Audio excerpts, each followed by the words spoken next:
En este día yo quiero compartir con ustedes, pues de la serie de mensajes que he estado hablando acerca del carácter de Dios, cómo Dios es, no como yo me lo imagino o como tú te lo imaginas.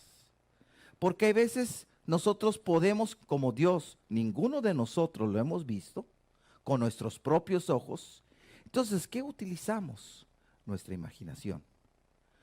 ¿Y cómo nos lo imaginamos? Muchas veces como nosotros lo queremos, como nosotros lo deseamos, como nos gustaría que fuera. Y muchas veces esos son nuestros propios deseos, pero ese no es Dios. ¿Y cómo sabemos que Dios, cómo Dios es? Pues a través de su palabra. Nos muestra cómo Dios es y luego a través de su palabra nos da tantos ejemplos. Entonces, en las semanas anteriores hemos visto cómo Dios les comentaba y les daba poderoso. Amén. Él es todopoderoso.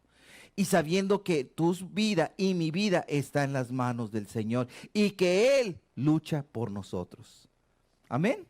Entonces, y hablábamos acerca de esto. También hablábamos acerca de, y utilizaba esta palabra, yo me las arreglo. Y hablábamos de la justicia. Dios es justo y Dios es misericordioso. ¿Y quién se la arregló por nosotros? Jesús, que Él dio su vida por nosotros. Y por eso no podemos llegar a Dios por nuestras propias justicias, porque no hay ninguna. Para delante de Dios son como trapos de inmundicia. Y hablábamos acerca de eso. La semana pasada hablábamos acerca de que, y utilizaba esta frase por la historia que presenté, súbete a la silla. Amén. No la pudieron ver porque por la conexión que falló. Pero hablábamos de súbete a la silla, es la gracia de Dios inmerecida a los hombres.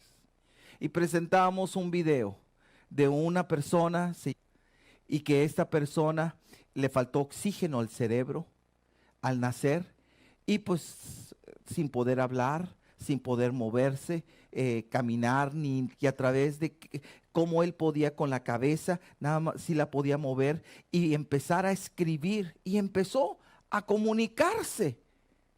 Y una de las cosas que empezó a decir es que él quería correr y él no podía correr. Pero su papá sí podía correr.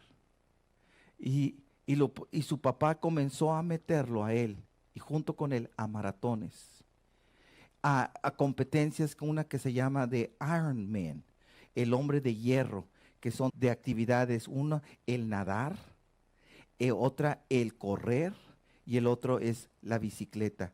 Ya no recuerdo por cuántas millas. Y esto lo ha hecho el papá cargando y sosteniendo a su hijo. Y por eso mencionaba, ¿qué hizo el hijo?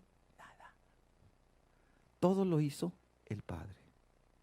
¿Y qué es lo que nosotros podemos hacer? Lo único que podemos hacer es permitirnos que Él nos suba a la silla y que Él corra.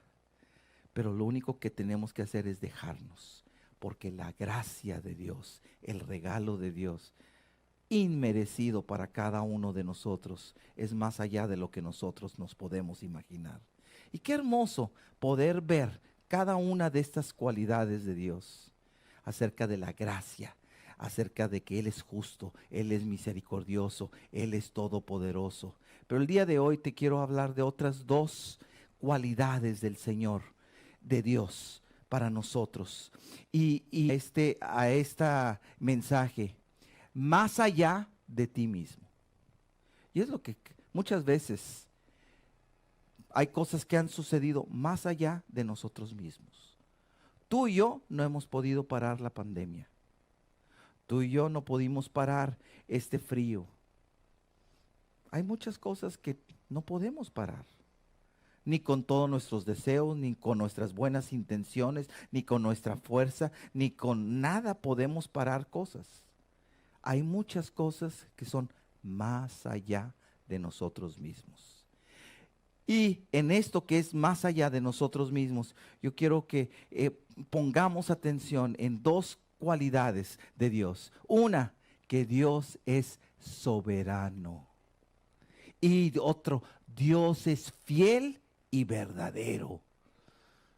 Dios es fiel y verdadero. Y quiero que el día de hoy podamos comprender, entender la grandeza de ese Dios que tenemos.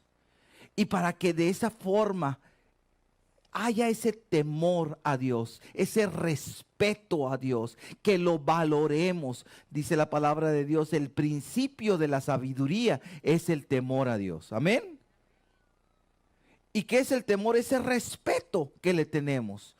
¿Por qué? Porque entendemos la grandeza de lo que es el Señor.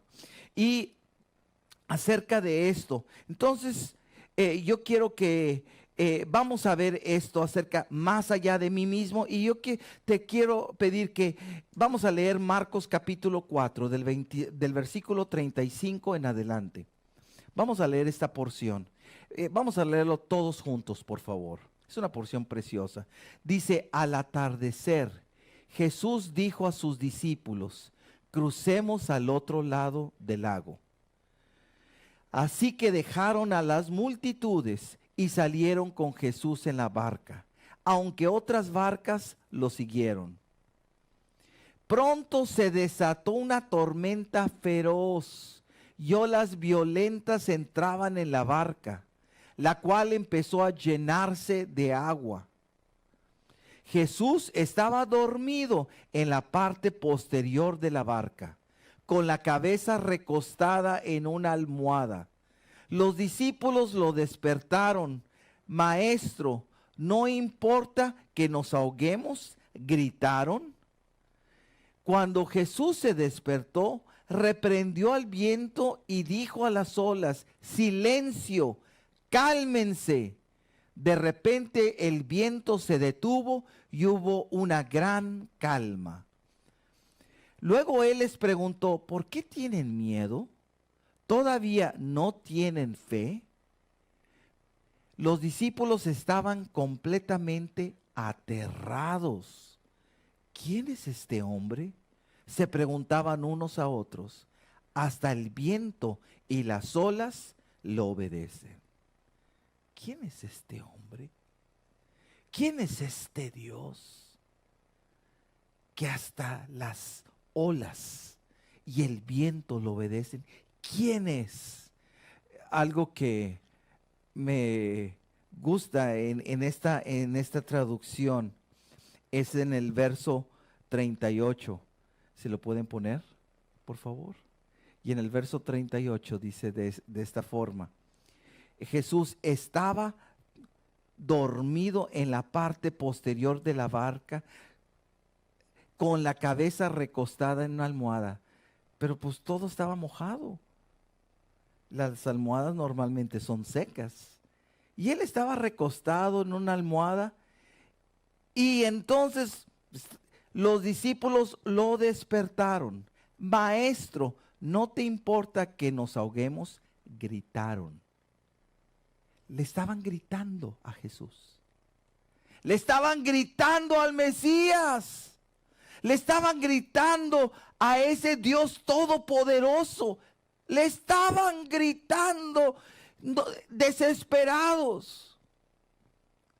Y el día de hoy, ¿hay gente que le grita a Dios? Sí.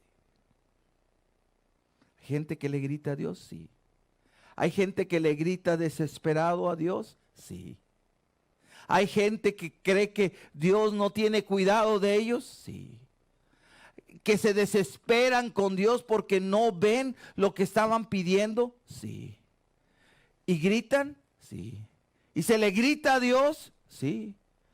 Los discípulos que habían caminado con Jesús, que habían visto tantos milagros, aún le gritaron a Jesús. Ahí dice.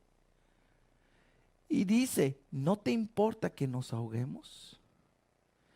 Y de eso precisamente, de este pasaje, quiero mencionarte que Él es el Señor soberano. el Señor soberano del universo. ¿Y qué significa la palabra soberano? Que Él reina, que Él gobierna, que Él es el supremo ser de todo el universo, de toda la creación, de todo el mundo. El día de hoy, cuando decimos esta es una nación soberana, significa que esa nación tiene su propio gobierno. Amén. Que tiene sus propias reglas establecidas y que esa nación soberana no le da cuentas a ningún otro, nada más porque es una nación soberana, se rige por sí misma. Entonces, cuando estamos hablando que Dios es un Dios soberano, significa Él manda, Él reina, Él es supremo, Él es superior a todo, a nosotros, es superior a las cuestiones del ambiente, Él es superior a todo. Mira lo que dice en 1 Timoteo 6:15, dice esto. Pues en el momento preciso, Cristo será revelado desde el cielo por el bendito y único Dios poderoso, el Rey de todos los reyes y el Señor de todos los señores. Él es el Rey de todos los reyes y Señor de todos los señores. Eso significa Él es soberano, Él manda, Él gobierna, Él rige. Dale ese aplauso. Algo que es algo tremendo. Dice la palabra de Dios que ahorita en el versículo que leíamos antes, que los discípulos le gritaron al Señor y Jesús les dice, ¿por qué tienen miedo? Le gritaron porque tenían miedo. Tenían miedo de la tormenta. El día de hoy mucha gente le tiene miedo a la muerte. Le tiene miedo al virus. Ahora le tiene miedo al hielo, a la enfermedad. Los discípulos tuvieron miedo. ¿A qué? Le tuvieron miedo a los elementos, a las olas, a la muerte, a todo lo mismo que nosotros o que muchos han tenido miedo. Los discípulos tuvieron miedo. Pero algo que sucedió cuando Jesús calmó la tempestad, calmó las olas, dice luego, y ahora los discípulos estaban aterrados. No es de que tuvieron miedo ahora. Ahora al ver la grandeza de Dios, que Dios es un Dios soberano, ahora los discípulos no tuvieron miedo, estaban aterrados. ¿Qué significa aterrados? Estaban sorprendidos, estaban abrumados. ¿Por qué? Porque Dios es un Dios soberano. Porque por primera vez estaban viendo esa grandeza que Él todo lo puede. Él estaba descansando, Él estaba durmiendo y se levanta y calma toda la tempestad. ¿Por qué? Porque Él reina y Él es el Rey sobre todos los reyes y Señor de todos los señores. Dale un aplauso de gratitud al Señor. Él es soberano. Y uno de los problemas que los discípulos tuvieron y que muchas veces nosotros tenemos es que en nuestras vidas queremos nosotros mandar. Pero nos damos, por eso Él es Señor de todos los señores. Si tú te crees Señor, Él es primero Señor con mayúscula. Y de todos los señores viene con minúscula. Él es Señor de tu vida. Y la palabra Señor significa amo. Él es el amo. Y la palabra amo significa Él es el dueño de tu vida. Entonces nosotros le pertenecemos a Él. Él manda. Entonces cambia porque Él es nuestro Dios soberano. Él es el Dios que manda. Y por eso ahora hay muchas cosas que nos pueden atemorizar. Pero la presencia de Dios, la gloria del Señor, el poder del Señor, que, hizo un impacto en los discípulos, que por eso dice que ellos la palabra que utiliza esa, se fueron aterrados, se aterrorizaron al ver la grandeza de Dios. Entonces, pero fíjate lo que hizo Jesús en Marcos 4, 35 y 36. Él estaba mostrando su grandeza, su poder, que Él es soberano, que Él manda. Y luego dice esto en este versículo. Jesús, al atardecer, Jesús dijo a sus discípulos: crucemos al otro lado del lago. Y luego en el 36, así que dejaron a las multitudes y salieron con Jesús en la barca, aunque otras barcas lo siguieron. Aquí vemos que Jesús todo el día se la había pasado con las multitudes. Todo el día se la había pasado compartiendo. Y ahora estaba saliendo y yéndose al otro lado del lago, del mar de Galilea. Y luego en Marcos 4:10 dice esto. Más tarde, cuando Jesús se quedó a solas con los 12 discípulos y con las demás personas que se habían reunido, le preguntaron el significado de las parábolas. Si tú ves los versículos antes, está hablando Jesús de la parábola del sembrador, del segador. Estaba hablando de todas estas parábolas. Jesús se la pasó hablando todo el día. Ahora, no sé si tú alguna vez si tú estás trabajando todo el día, después de trabajar todo el día, ¿cómo quedas? ¿Quedas cansado? ¿Tienes ganas de seguir trabajando? No. ¿Quieres descansar? Aquí Jesús se le había pasado todo el tiempo compartiendo, y termina de compartir y se va. ¿Y qué pasa? Los discípulos ahora le siguen preguntando. Y le siguen preguntando, o sea, sigue la enseñanza, le siguen preguntando acerca del significado de las parábolas. Y en Marcos 4, 33 y 34 dice esto. Jesús empleó muchas historias e ilustraciones similares para enseñar a la gente, tanto como pudieran entender. De hecho, durante su ministerio público, nunca enseñó sin usar parábolas. Pero después, cuando estaba a solas con sus discípulos, les explicaba todo a ellos. El Rey de Reyes, ese Rey soberano, Él estaba hablando, pero solamente a los que estaban cerca les estaba explicando. Y aún en esos momentos de descanso para Él, en esos momentos Él ahí les compartía. Ahí en ese momento Él les enseñaba.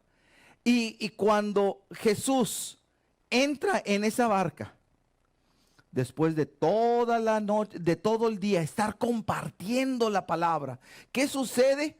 Dice, ¿qué hace una persona cuando está cansada? Se duerme. ¿Y qué hizo Jesús cuando entró a la barca? Se durmió. Se fue a la parte posterior de la barca, se recostó, se puso su almohada y se recostó. Y entonces en ese momento viene la tormenta y viene todo lo que acabamos de escuchar y viene todo esto, y ahí de veras, gracias a Dios que ese Rey de Reyes nos enseña con palabras y también sin palabras. Y aquí Él en ese momento estaba dormido. Parecía que no estaba escuchando. Vino una tormenta. Algunos de los discípulos de Jesús eran pescadores que se habían, toda su vida conocían el mar de Galilea. Toda su vida habían navegado en esas aguas. Lo conocían perfectamente. Conocían lo peligroso que eran esas tormentas. Todo eso lo conocían. Y después de esto, ellos aún en otra versión dice que perdieron la esperanza y que por eso gritaron a Jesús que estaba dormido. Que estaba dormido. Y uno puede decir, qué sueño tan pesado, porque no era que una embarcación grandísima, era un bote de pescar, es un bote, y cuando es olas es movido. Y no tan solo es movido por las olas, sino salpicado por las aguas. Dice la palabra aquí que se estaba llenando de agua. Y Jesús entonces se estaba moviendo, los discípulos estaban gritando, los vientos eran fuertes, todo eso sucedía. ¿Y qué parecía? Que Jesús estaba dormido, que a Jesús, y dice, no te importa. Y eso es algo que ahorita muchas personas están viviendo, que están en medio de la tormenta, están en medio de sufrimiento, están en medio de problemas de todo tipo, problemas en el matrimonio, problemas en la familia, problemas de trabajo, de escasez de dinero, tantas cosas, y que algunos pueden gritarle al Señor, Señor, no te importa.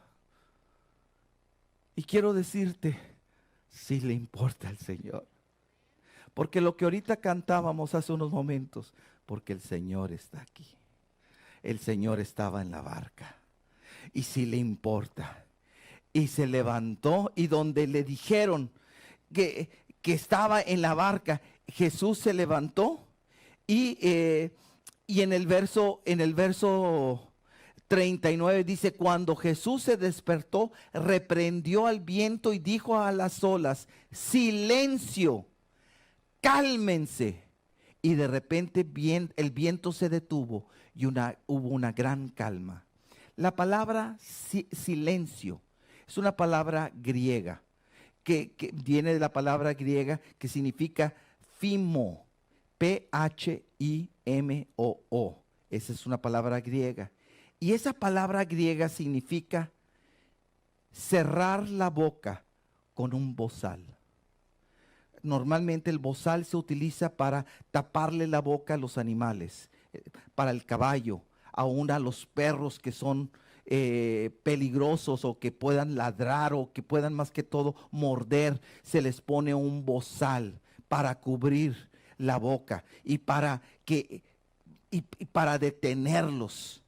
Aquí el Señor utilizó esa palabra que estaba diciendo, Él estaba poniendo el bozal al viento. Él estaba deteniendo el viento. Y no gritó Jesús, solamente levantó su voz y habló esta palabra, silencio, y puso ese bozal. Paró esa situación. Quiero decirte la diferencia de ese Dios soberano, de ese Dios rey de reyes y señor de señores, que Él es el que pone el bozal. Él es el que para tu angustia. Él es el que para ese sufrimiento, ese dolor, ese problema tan grande que creías que ibas a morir. Pero es el Señor que dice, calma. Pero para eso los discípulos clamaron al Señor Jesús, buscaron al Señor Jesús, aún gritándole, sí, aún gritándole, pero gracias a Dios que el Señor no está sordo. El Señor te escucha y me escucha cuando cada uno de nosotros le buscamos y el Señor calma esa situación. Dale más fuerte ese aplauso de gratitud al Señor. El Señor es soberano y no tan solo es soberano. El Señor Él es fiel y verdadero.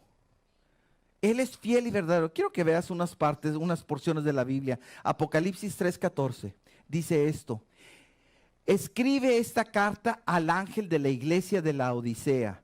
Este es el mensaje de aquel que es el amén, el testigo fiel y verdadero, el principio de la nueva creación de Dios. ¿Quién es Él? Jesús.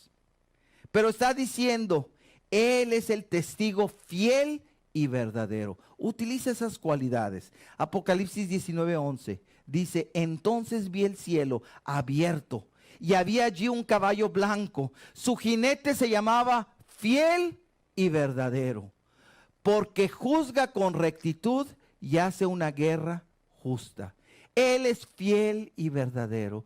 Y la palabra fiel significa constante.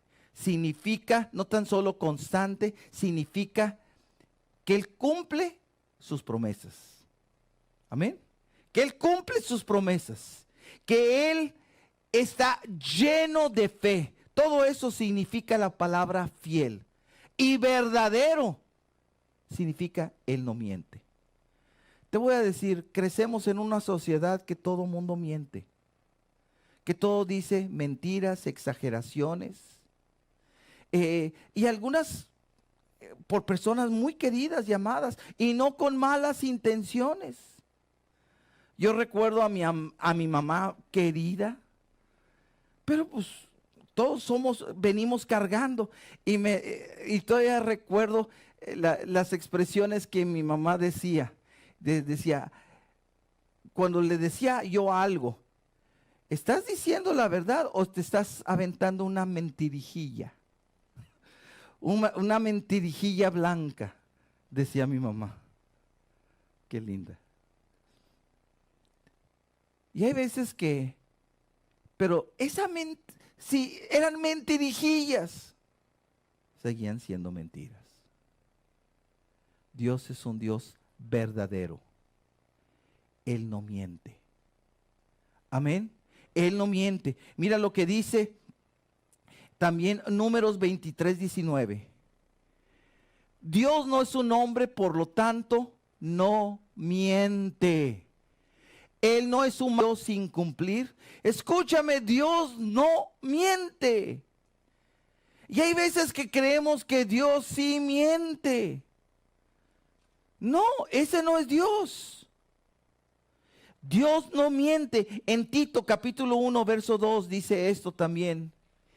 Esta verdad les da la confianza de que tienen la vida eterna, la cual Dios, quien no miente, les prometió antes de que comenzara el mundo. ¡Wow! Está hablando de la vida eterna. Por eso aquellos que dicen, pues quién sabe que habrá vida. Entonces Dios miente. Porque Dios ha prometido vida eterna. Amén. Y Dios no miente. En Él no existe esto. En Hebreos 6:18 también dice esto. Así que Dios ha hecho ambas cosas, la promesa y el juramento. Estas dos cosas no pueden cambiar porque es imposible que Dios mienta. Por lo tanto, los que hemos acudido a Él en busca de refugio, podemos estar bien confiados, aferrándonos a la esperanza que está delante de nosotros. Qué hermoso que podemos tener un Dios que Él es verdadero. Él nos dice la verdad completamente a cada uno de nosotros, nos llena de promesas. Y escúchame, si Dios te prometió algo, Él lo cumple. Porque Él no miente. Él no miente. Lo único que muchas veces las promesas que Dios nos da, las queremos rápido. Las queremos como el día de hoy aquí en Estados Unidos, como un drive-thru. Rápido, que en el momento que yo ordene mi petición, mi hamburguesa, ahí esté la hamburguesa. En el momento que yo pida mi petición, ahí está la respuesta. Y muchas veces queremos que así sea. Pero Dios lo que promete, Él lo cumple. Pero en esa que para nosotros puede ser tardanza, en eso estamos aprendiendo a confiar en Dios. Estamos aprendiendo a depender de Dios. Amén. Porque lo necesitamos. Entonces Él es fiel, Él es verdadero. Y por último te quiero decir es esto. Tenemos que tomar una decisión: o vivir llenos de fe o vivir en temor. Amén. Yo también escojo eso. Lleno de fe o de temor. ¿Quién quiere vivir en temor? ¿Hay alguien? No creo que nadie quiera vivir en temor. Y dice la palabra de Dios en Marcos 4:40. Luego Él les preguntó, ¿por qué tienen miedo? ¿Todavía no tienen fe? En otra porción de la palabra, en otras experiencias, Jesús les dijo, hombres de poca fe. Poca fe es que sí tienes fe, pero es poquita. Aquí les dice, ¿por qué tienen miedo? Todavía no tienen fe. Aquí no ni siquiera poca. No tienes fe. te voy a decir, entonces, una persona que tiene miedo, no por mí, aquí lo dice, no tiene fe, no tiene fe. Ay, pero ¿por qué me dice? Aquí dice, póngalo de nuevo, por favor, el pasaje. Donde dice, gracias, les dice, ¿por qué tienen miedo? Todavía no tienen fe. Entonces, otro pasaje, Marcos 4, 35. Al atardecer Jesús dijo a sus discípulos, crucemos al otro lado del lago. Escucha las palabras de Jesús. Jesús no les dijo, vamos al lago porque ahí nos vamos a ahogar. La palabra que Jesús dijo, crucemos al otro lado. Vamos al otro lado. Esa fue la promesa. Y decimos que Jesús y Dios es verdadero. Él no miente. Entonces, si iban a cruzar, se iban a ahogar. No se iban a ahogar. ¿Creyeron que se iban a ahogar? Porque no tenían fe.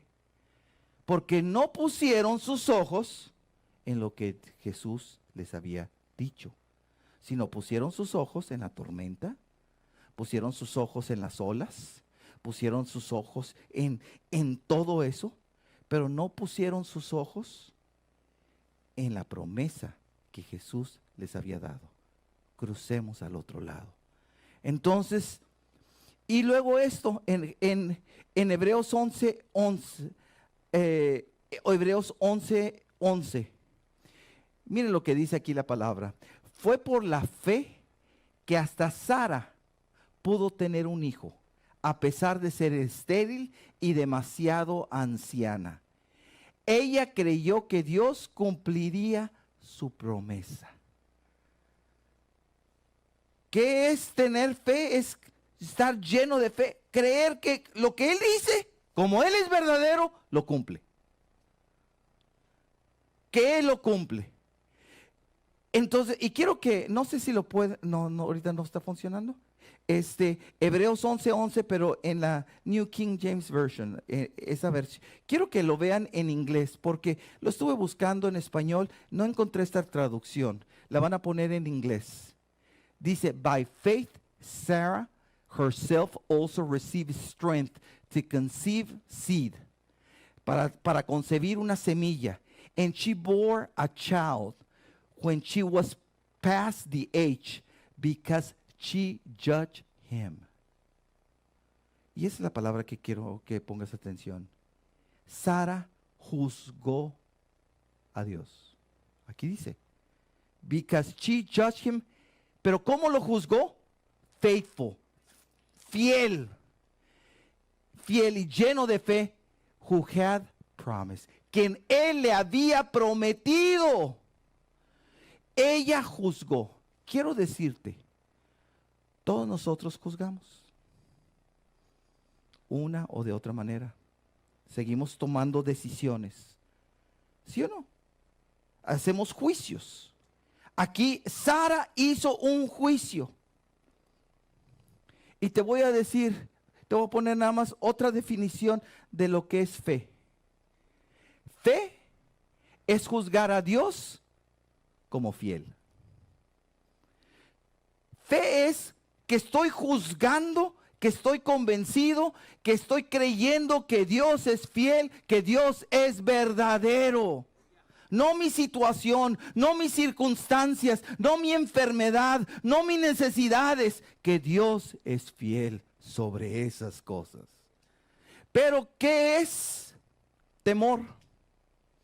Temor es juzgar a Dios como infiel. Wow. Es juzgar a Dios que Dios infiel es no verdadero, que Dios no cumple.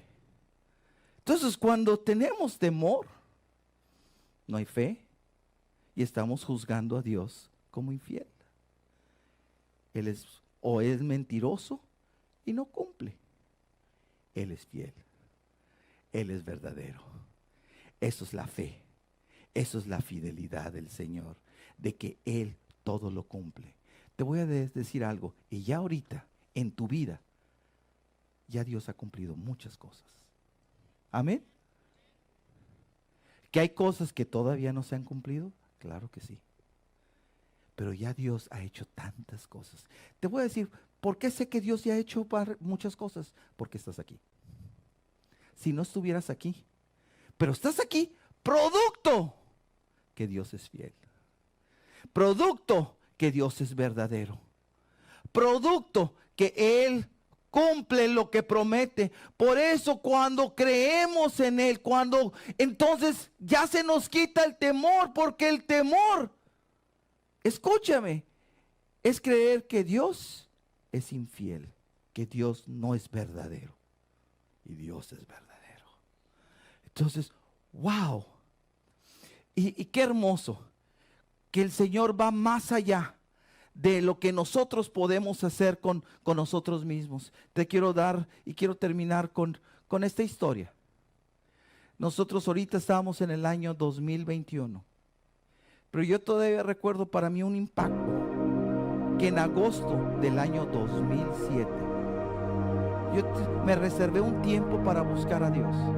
Y estaba buscando a Dios y estaba preguntándole al Señor la dirección para mi vida y qué tenía que hacer.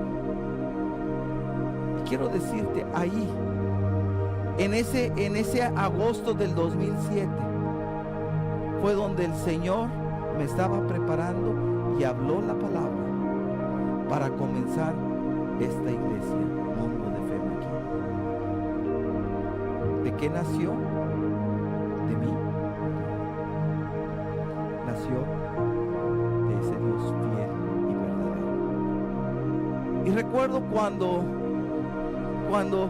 estaba pensando y estaba viendo, Señor, una iglesia, lo primero que yo le estaba diciendo al Señor, Señor, yo no puedo, yo no sé.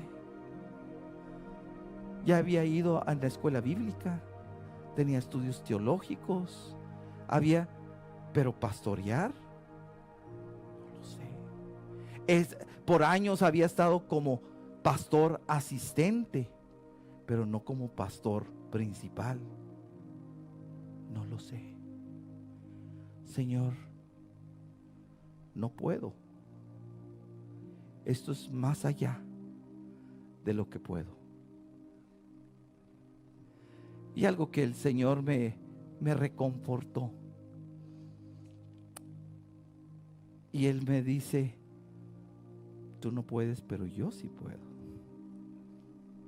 Y es más, todo lo que has hecho no ha sido por tu fuerza, ha sido más allá de ti. Es porque yo he estado contigo, porque yo te he levantado, porque yo te he permitido hacer esto.